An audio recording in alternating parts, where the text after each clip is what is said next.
আমার কপালে এমন হইব এটা কি আমি জানতাম?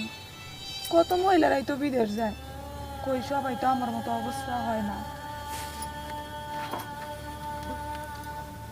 দালালের খপ্পরে পইরা আমার জীবনটা যেমনি নষ্ট হয়েছে, আমি চাই না আর কোনো মা বোনের জীবনটা এমনি নষ্ট হোক।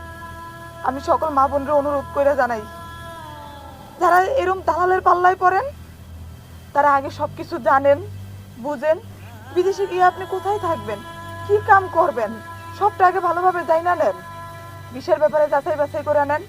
দরকার পড়লে প্রবাসী মন্ত্রণালয়ে গিয়া সকল তথ্য আপনারা জানা নেন।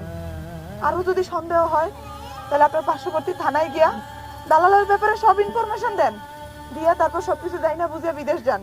তাইলে আর কেউ আমার মতো ঠকবেন না, আমার মতো অত্যাচারিত নির্যাতিত হইবেন না। দালাল আপনারা ঠকাইতে পারবো না। একটা সংসার ভাঙা তছনছ হইব না, আপনাদের তছনছ হইব না।